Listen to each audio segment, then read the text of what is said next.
sure it actually has started. Okay, it started. So yeah. So to go over this one again, we are looking for how do you decide what category of numbers something like 4i is in? And you've got a bunch of options. So a complex number is just any number that can be written as a plus bi. If you can take whatever I give you and write it as a plus bi, it's complex. So that would mean that includes, like, if I gave you 9, because 9 equals 9 plus 0i, 3 halves. 3 halves plus 0i, 5i, 0 plus 5i. All of those can be written in the form a plus bi, and that makes it complex. And basically what that says is that every number we have seen, or we're going to see, is complex. Square root of 13 is square root of 13 plus 0i. So that's a complex number. Pretty much everything that we've seen can be written as a plus bi.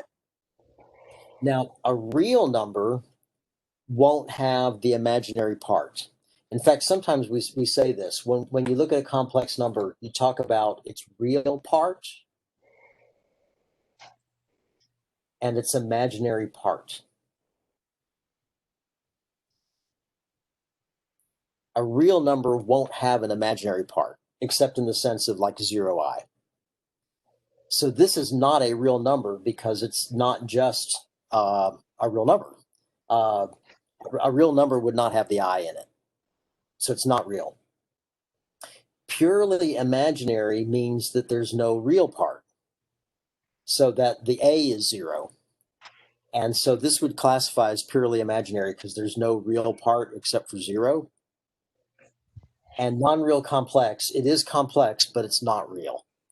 That's all that means. So a real number would be like a 9 that doesn't have a complex part. This is a complex number, but it's not a real number, so it's a non-real complex number. Gotcha. Awesome. So yeah, I mean, that's great that that was recorded. So yeah, I mean, I think at this point we could call it a day, just because if we go through another question, I think I feel like it's going to go past the 10:30. So Okay. yeah, and Okay. then we have tomorrow as well. So Okay. I'll send you an invitation for 3 o'clock tomorrow. And the way our recording system works, it's kind of takes a while to process. But as soon as it processes, I'll send you that link so that you can look at it. yeah, for sure.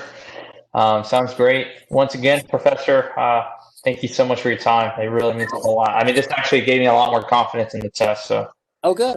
Good. yeah, Good. for sure. Good. Okay, great. Well, I'm happy to do it. No problem at all. I'm just going to put my face back up here one more time. So, so yeah, we'll check back in tomorrow. And so, just kind of begin thinking about what kinds of questions you'd like to ask. And we'll do that. And I'll send you this when it's ready. Alrighty, awesome. Thank you, Professor. Take care. All right, you too. Have a good evening. You too. See you tomorrow. Okay, take care.